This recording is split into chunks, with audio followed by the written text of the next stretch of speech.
جناب سید ہارون علی گیلانی صاحب سجادہ نشین درگاہ حضرت میاں امیر وہ پڑھیں گے، اور ہونا تو بعد جناب بیرون صاحب ذاکر مقبول حسین ڈکو صاحب پڑھیں گے، ہونا تو بعد جناب ملک اصغر احمد صاحب پڑھیں گے، باقی بھی ذاکرین تشریف فرمانے مگر اپنی بارے نال پڑھیں گے۔ سارے بندے تشریف رکھو اور معاشی اللہ سنیں۔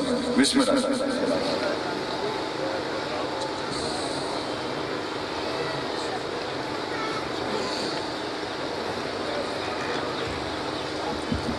صلوات پڑھنے محمد والا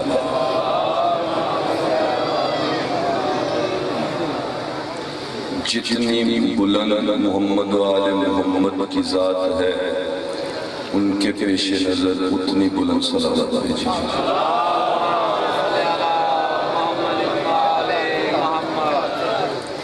جن جن قلوب میں مودت سیدہ کائنات موجزن ہے وہ بلند آواز میں صلوات بھیجیے۔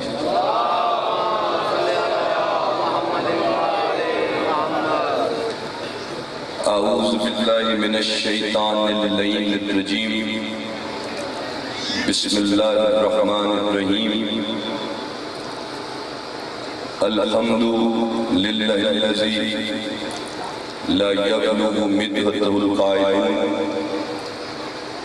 ولا يحصي نعماءه الآتون ولا يؤدي حقه المجتهدون الذي ليس لصفته حد محدود ولا نعت موجود ولا أجل ممدود ولا وقت معدود الذي أرسل رسوله بالهدى ودين الحق ليظهره على الدين كله ولو كره المشركون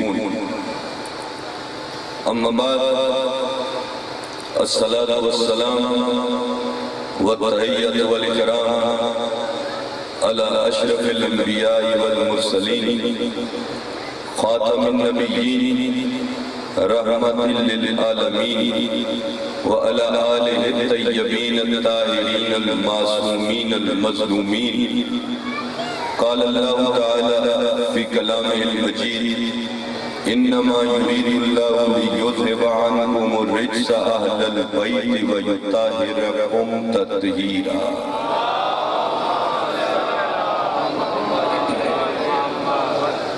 ثم قال بسم الله الرحمن الرحيم فآمن بالله ورسوله النبي الأمي الذي يؤمن بالله وكلماته واتبعوه لعلكم تهتدون صدق الله العلي العظيم صلوات۔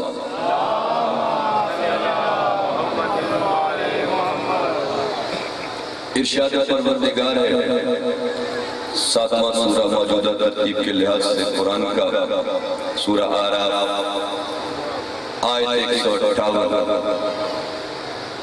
اللہ پر ایمان لاؤ اس کے اس رسول پر جو نبی ہے امی ہے، اور وہ رسول ایمان رکھتا ہے اللہ پر اور اس کے کلمات پر۔ تم کیا کرو ایمان لانے کے بعد رسول پر وَاتَّبِعُوهُ اس رسول کی اتباع کرو لَعَلَّكُمْ تَهْتَدُونَ تاکہ تم منزل ہدایت پر پہنچ سکو۔ حالت ایمان میں اتباع ہوگی تو ہدایت ملے گی، شک کی حالت میں اتباع نہیں ہو سکتی، کراہتاً اطاعت ہو سکتی ہے۔ سیدھا سا نتیجہ ہے شک کی حالت میں، کیونکہ ایمان میں اتباع ہوگی تو ہدایت، شک کی حالت میں اتباع نہیں، کراہتاً اطاعت ہوگی۔ معلوم ہوا کہ جو اطاعت بھی کرے اتباع بھی کرے وہ مومن ہے، جو صرف اطاعت کرے اسی کو منافق کہتے ہیں۔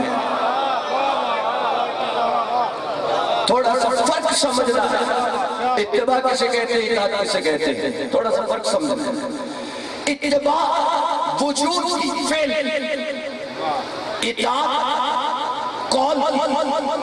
حضرت ہارون علیہ السلام نے کہا، اسرائیلیوں سے کہا فَتَتَبِعُونِي وَأَطِیعُوا أَمْرِي، میری اتباع کرو اور میرے امر کی، میرے حکم کی اطاعت کرو۔ اتباع کے لیے وجود کی ضرورت، اطاعت کے لیے محض حکم قول کافی، اتباع کے لیے وجود کی ضرورت۔ ہم اتباع بھی کرتے ہیں، اطاعت بھی کرتے ہیں، معلوم ہوا کہ وجود علی موجود ہے۔ ہم اتباع بھی کرتے ہیں، اطاعت بھی کرتے ہیں، وجود امام موجود ہے۔ اب جن کا ہے ہی نہیں، مر گیا ہے، وہ اطاعت تو کرتے ہوں گے، اتباع نہیں کرتے ہوں گے۔ اور جس نے اتباع کی ہی نہیں، ایسا مفتی اتباع کروانے کے قابل کہاں سے ہو گیا ہے؟ جس نے کبھی اتباع کی نہیں، وہ اتباع کروانے کے قابل کہاں سے ہو گیا؟ فَاتَّبِعُوا لَعَلَّكُمْ تَهْتَدُونَ، اتباع کرو اس نبی امی کی تاکہ تم ہدایت پا جاؤ۔ دیکھو، خالق ہدایت لیتا نہیں دیتا، مخلوق ہدایت لیتی ہے، خالق ہدایت دیتا ہے۔ مخلوق جو ہدایت لے بہرحال مخلوق ہے۔ خالق کس کو ہدایت دیتا ہے؟ کہ یہ بھی پڑھ لو کس میں سورے ربنا الذی آتا کل شیء خلقہ ثم ہدی، میرا رب وہ ہے جس نے ہر شے کو جامع خلقت پہنایا، ثم ہدی، پھر اسے ہدایت دی، ہر شے کو ہدایت، کس کو نہیں؟ کل شیء، جسے خلق کیا اسے ہدایت دی۔ اب سنتے جانا کون کون مخلوق ہے، قرآن پڑھنا، والذی خلق اللیل والنہار، والذی خلق اللیل والنہار، وہی ہے جس نے رات کو بھی خلق کیا، دن کو بھی خلق کیا۔ دن رات مخلوق تو اس نے ہدایت دی۔ خلق الموت والحیات، موت و حیات مخلوق، ہدایت دی۔ واللہ خلقکم وما تعملون، اللہ نے تمہیں بھی پیدا کیا اور جو تم عمل کرتے ہو انہیں بھی پیدا کیا۔ تمہارے اعمال مخلوق، اعمال کو بھی ہدایت دی، دن رات مخلوق ہدایت دی، موت و حیات مخلوق ہدایت دی۔ اور کیسے دی یہ بھی بتا دیا قرآن، وَلِكُلِّ قَوْمٍ هَادٍ، کہا ہدایت دیتا ہوں ہادی کے ذریعے سے۔ دن رات مخلوق ہدایت دی، موت و حیات مخلوق ہدایت دی۔ تو اب ڈھونڈو کوئی ایسا ہادی جو دن رات کو بھی ہدایت دے، موت و حیات کو بھی ہدایت دے۔ اگر تم نہیں ڈھونڈ سکتے ہو تو آؤ ہم بتاتے ہیں، اس زندہ سے پوچھ لو جس کا جنازہ پڑھا کے میرے مولا نے اسے مردہ کر دیا تھا۔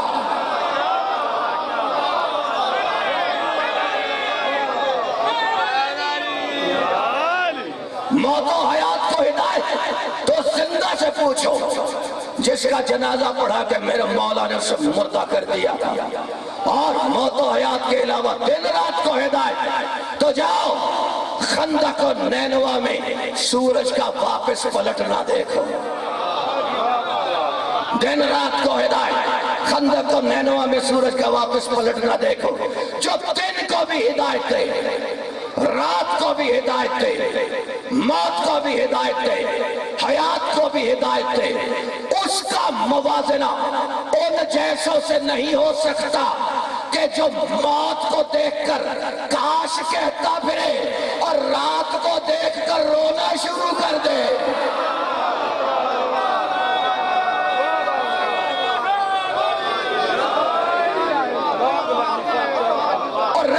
تمہارے اعمال، اعمال کو ہدایت، اعمال کو ہدایت. یہ دیکھنا عمل ہے، دیکھنا عمل ہے. اور کائنات کے رسول معظم نے فرمایا، اہل سنت حدیث ہے کہ النظر الی وجہ علی عبادہ، علی کا چہرہ دیکھنا عبادت ہے. معلوم ہوا کہ جو چہرہ علی کو عبادت گاہ سمجھے وہ ہدایت پر ہے.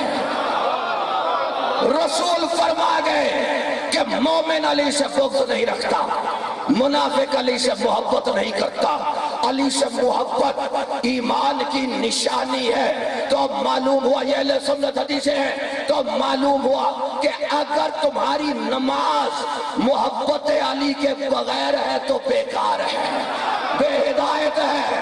تمہارا روزہ محبت علی کے بغیر ہے تو بیکار ہے، بے ہدایت ہے. رسول نے کہا کہ دن کو روزے رکھے، رات کو نمازیں پڑھے، کعبے کے طواف کرے، اگر دل میں مودت آل محمد نہیں ہے تو جنت کی خوشبو نہیں پا سکے گا، جنت کی خوشبو نہیں.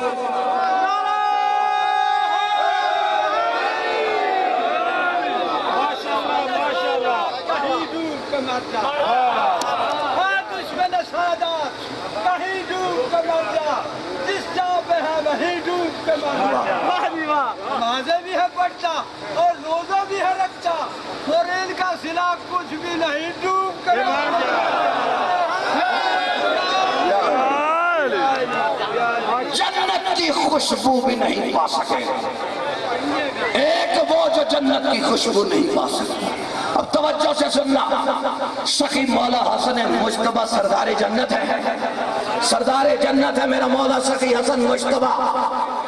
جنت کے سردار سے موازنہ کرتے وقت کسی کا اتنا تو سوچ لے کہ جس منافق کو جنت کی خوشبو بھی نہیں ملنی وہ جنت کے سردار کے برابر کہاں سے ہو سکتا ہے.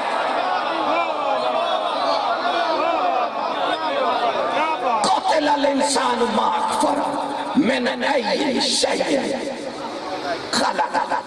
80ویں سورہ میں کہا، سورہ عبس میں، مارا جائے انسان کس چیز کا انکار کرتا ہے، دیکھتا نہیں کہ ہم نے اسے کس شے سے پیدا کیا، کس شے سے پیدا کیا.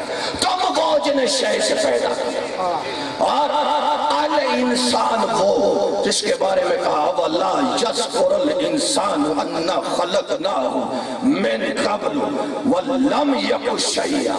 کیا الانسان کو یہ بھی معلوم نہیں ہے، تم سمجھتے ہو کہ ہم نے اسے اس سے قبل خلق کیا تھا اور شے سے نہیں کیا تھا.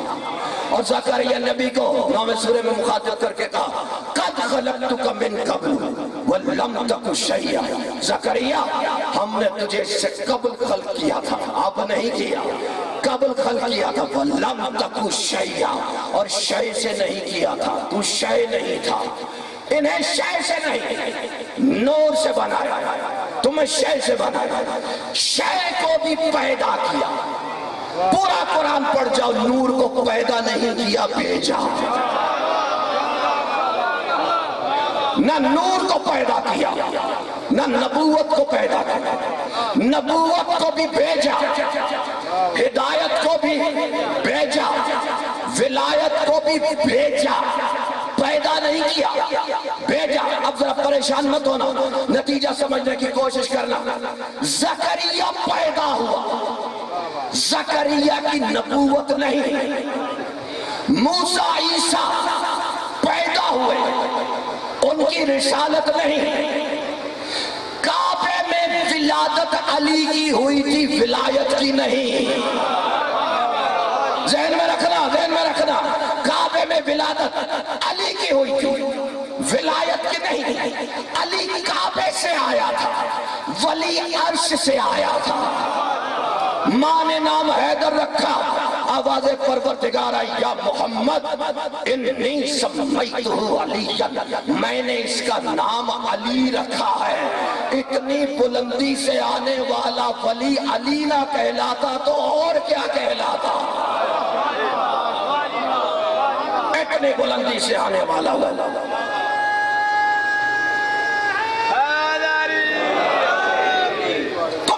سے پیدا ہاتھی کو نور بنا کر بھیجتا ہے.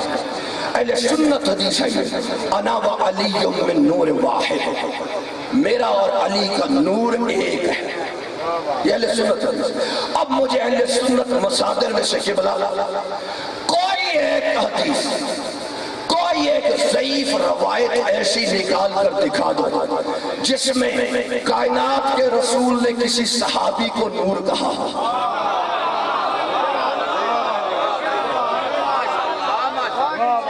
پتہ چلا کہ صحابی اور ہوتا ہے، ہاتھی اور ہوتا ہے.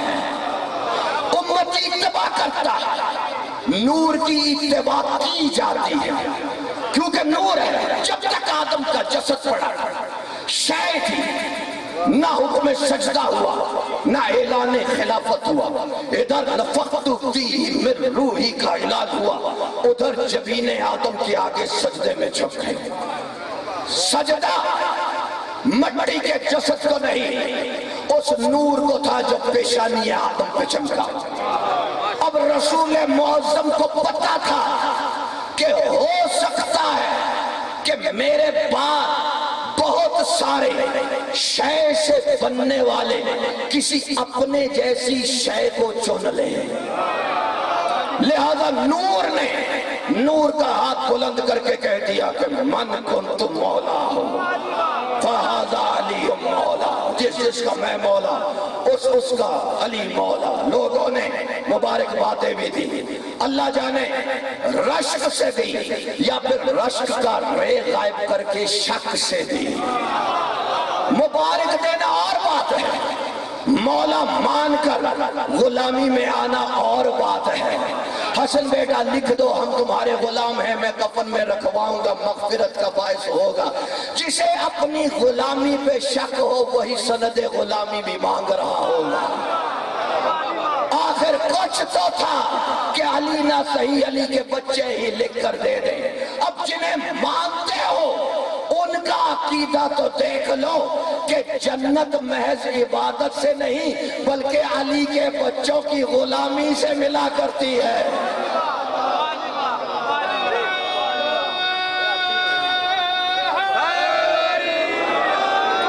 میں مختصر کر رہا ہوں بالکل قبلہ کے لیے. کائنات کے رسول نے پہچان کروائی. کہا نہیں علی کعبے میں تو آیا، سب نے نہیں دیکھا، ابھی انتظار کر. اور پھر جب وہ وقت آیا رسول معظم نے کہا یا علی کھانا تو پکا. سب کو دعوت ذوالعشیر نے حق کو پہچانا. آواز رحمت للعالمین گونجی. اہل سنت کی مستند کتاب کنز الاموال کی حدیث کا حوالہ دے رہا ہوں.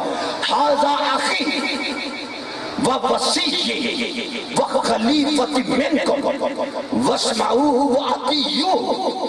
یہ علی میرا بھائی ہے، مجھے محمد کا وصی ہے.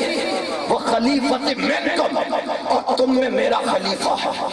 اس کی سنو بھی اور اس کی مانو بھی. اہل سنت کے مستند کتابوں میں یہ روایت موجود ہے. اور روایت کرنے والے کون ہیں؟ عالم اسلام کی پہلی نامور شخصیت نے اپنی بیٹی سے کہا کہ کیا تو نے نہیں سنا کہ النظر الی وجہ علی عبادت، علی کا چہرہ دیکھنا بھی عبادت ہے. اب میں عرض پیش کروں کہ صرف چہرہ دیکھنا عبادت نہیں بلکہ علی کی ماننا بھی واجب ہے.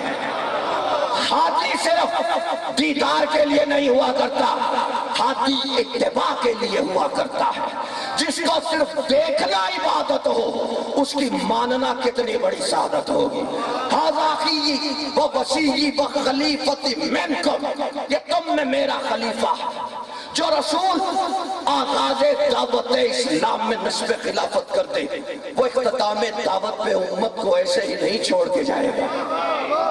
آغاز دین اشیر سے ہوا، اکمال دین غدیر پہ ہوا. اب انہیں مصیبت تو یہ ہے کہ نہ تو کتابوں سے اشیر نکال سکتے ہیں نہ غدیر نکال سکتے ہیں. عشیر اور غدیر تو نکال نہ سکے، اپنوں کی فضیلت ڈالنے کی کوشش کی۔ تو سنو، فضیلت ڈالنے سے نہیں بنا کرتی ہے، رسول نے دوسروں کو قدموں میں بٹھا کر اور آل کو کندھوں پہ اٹھا کر بتا تو دیا کہ قدموں والے اور ہیں، کندھوں والے اور ہیں۔ ایک اور طریقے سے بات کو سمجھو اور مجھے اجازت دو۔ اہل سنت مصادر میں سے کوئی حدیث کی کتاب، کوئی سیرت کی کتاب اٹھا کے دے گے، یہ روایات پڑھنے کو ملے ہر کسی کے بعد۔ جس کسی نے بھی بات کی اس نے یہ کہا کہ دور جاہلیت میں ایسا کرتا تھا، ویسا کرتا تھا۔ اعتراف حقیقت اچھی بات ہے، ہم قدر کرتے ہیں، کم از کم اتنا تو تسلیم کرتے تھے کہ دور جاہلیت سے گزر کر آئے ہیں۔ لیکن کوئی شیعہ سنی مصادر میں سے کوئی ایک ضعیف سے ضعیف روایت بھی مجھے لا کر دکھا دو کہ نعوذ باللہ من ذالک میرے مولا علی ابن ابی طالب علیہ السلام نے کہیں پہ یہ کہا ہو کہ میں دور جاہلیت سے گزر کر آیا۔ علم کے دروازے کا جاہلیت کے دور سے کیا واسطہ؟ اب سمجھنا ہے بات کو۔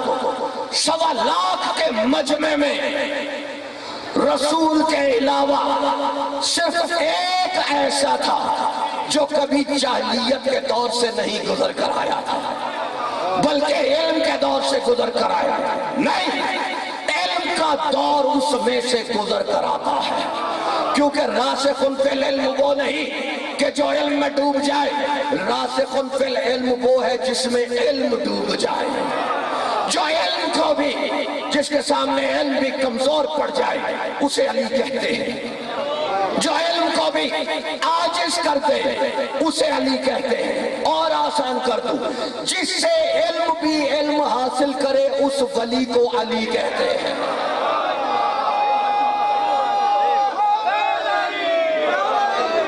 1.25 لاکھ کے مجمع میں صرف 2 ایسے تھے جو کبھی جاہلیت سے نہیں گزرے تھے۔ کہہ دیا من کنت مولا فہذا علی مولا۔ اب پہچان رکھنا، علی کو مولا ماننے والا جاہلیت کے منہ پر اسی طرح تمانچہ مارتا ہے جیسا علی نے ابو جہل کے منہ پر مارا تھا۔ مولا علی مدد سن کر اگر کسی کے چہرے کا رنگ سرخ ہو جائے تو سمجھ لینا کہ تمانچہ اپنے مقام پر لگا ہے۔ عجب امت ہے جن کی آدھی سے زیادہ زندگی جاہلیت میں گزر گئی، انہیں ہادی مانتے ہیں۔ جن کی 2 دہائی عمریں دور جاہلیت میں گزری ہو، اگر ان سے علمی سوال کرو گے تو یہی تو جواب سننے کو ملے گا کہ الکیف مجہول والسوال عنہ بدعہ، کیفیت مجہول نامعلوم ہے اور خبردار سوال کرنا بدعت ہے۔ حضرت جواب دینا تو سنت ہے، سوال کرنا بدعت ہے تو جواب دینا تو سنت ہے۔ اور رہ گیا سوال جسے تم کہہ رہے بدعت، اگر سوال کرنا بدعت ہوتا تو پھر قرآن کبھی یہ حکم نہ دیتا کہ فَاسْأَلُوا أَهْلَ الذِّكْرِ إِن كُنتُمْ لَا تَعْلَمُونَ، سوال کرو ذکر والوں سے اگر تم علم نہیں رکھتے ہو۔ جس سے سوال کرنے کو کہا تھا وہی سلونی سلونی بھی پکار رہا تھا۔ جنہیں ممبر پہ بیٹھ کے یہ کہنے کی عادت ہو کہ سوال کرنا بدعت ہے، وہ مستحق ممبر نہیں ہے۔ مستحق ممبر وہی تھا جو پہلی رکعت سے دوسری رکعت تک جاتے جاتے ہر سوال کا جواب دے دیتا تھا۔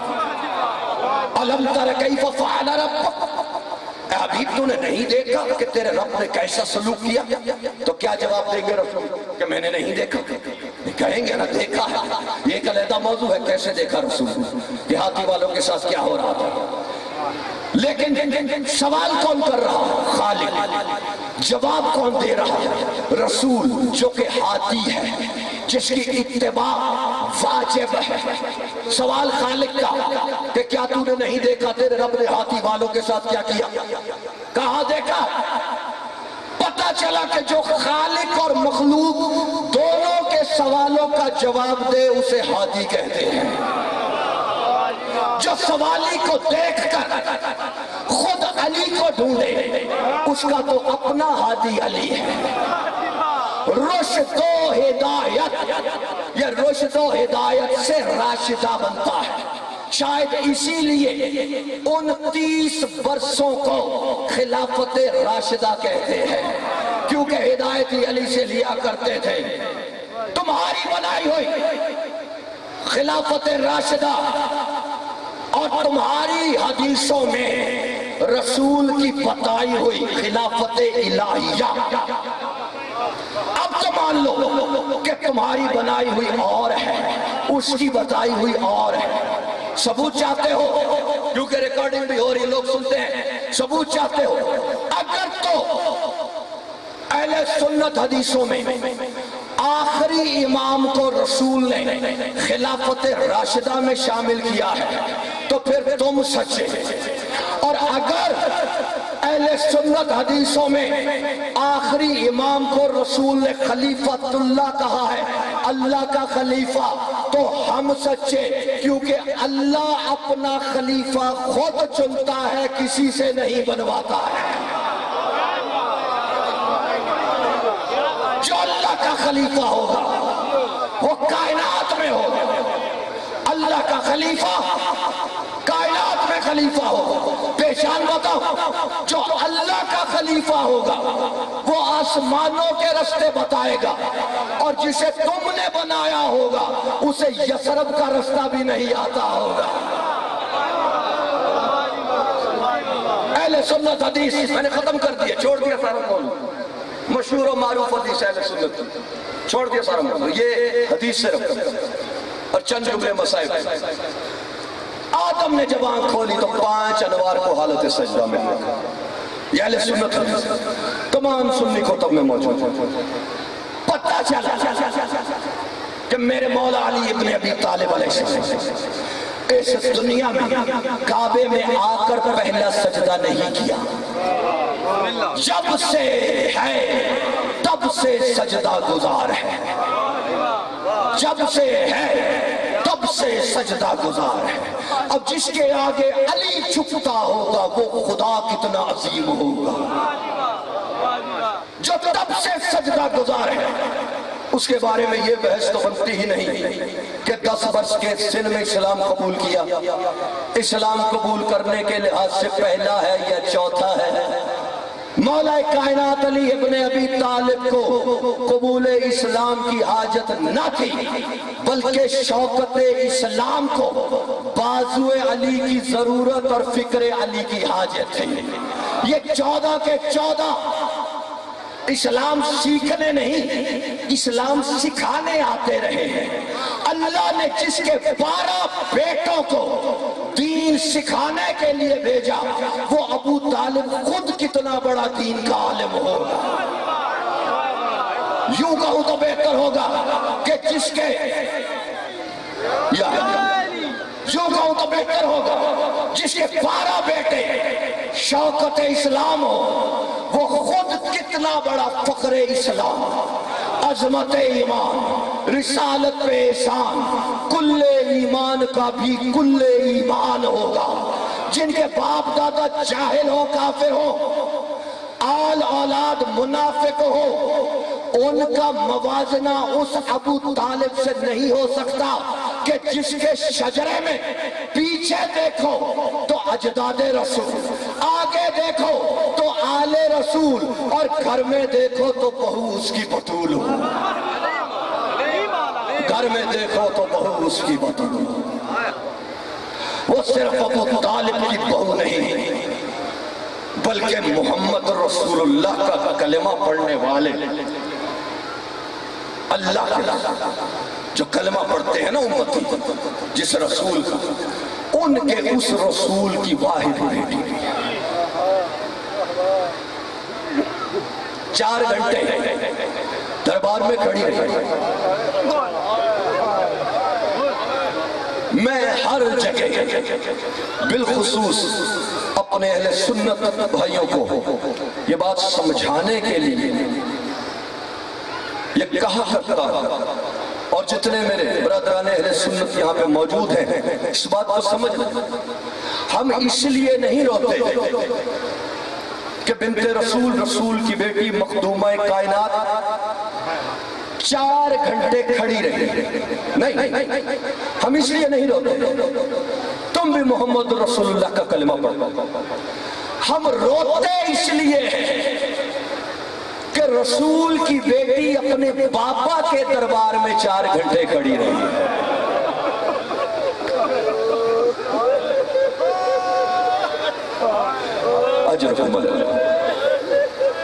کسی نے یہ بھی نہ پوچھا کہ بی بی بیٹھ جائے، اچھا سلمان نے بتاؤ، میں اتنا انتظار نہیں کر سکتا،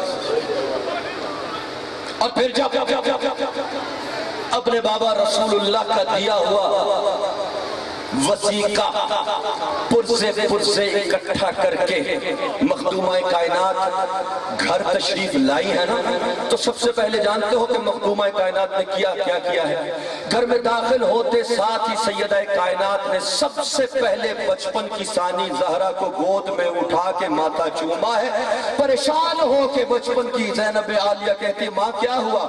کہا میں دربار مسلمانوں کا دیکھ آئی ہوں، اللہ خیر ہی کرے، تیرے وقت اچھے ہو۔ آخر کیوں پڑھنا پڑا؟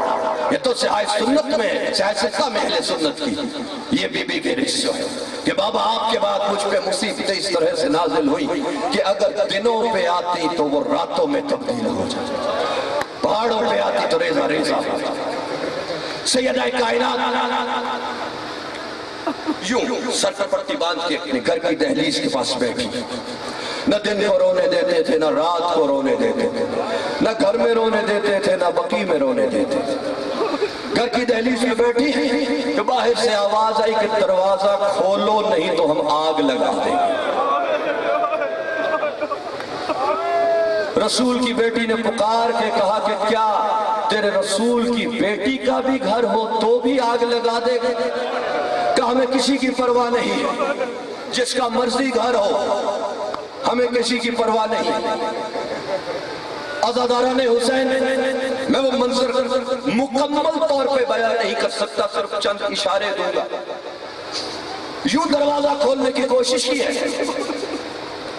دروازے کے اس کواڑ میں سیدہ کائنات کا یہ ہاتھ آیا ہے، وہ دروازہ کھولنے کی کوشش کر رہے ہیں۔ ایک نے بی بی کے ہاتھ پہ درے مارے ہیں،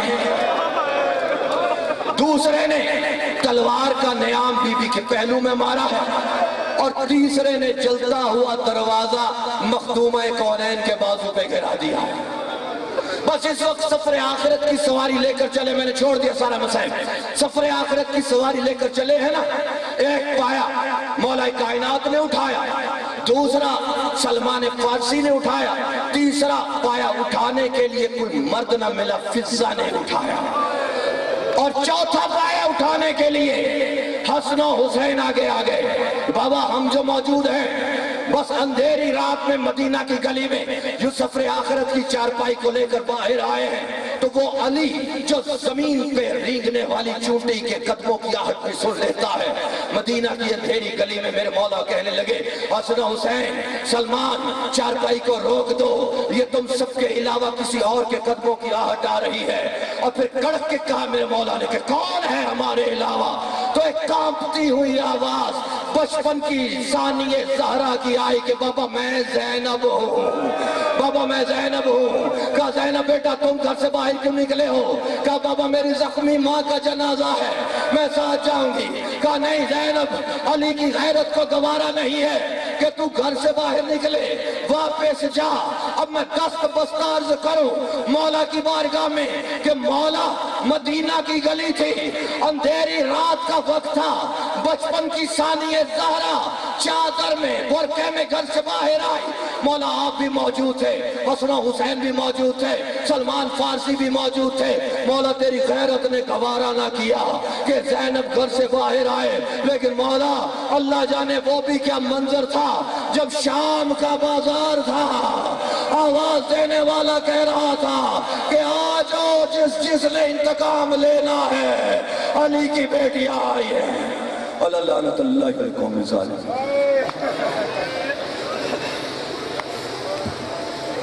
یہ مسیح کا اعلان ہے 10 جون دیونا گاؤں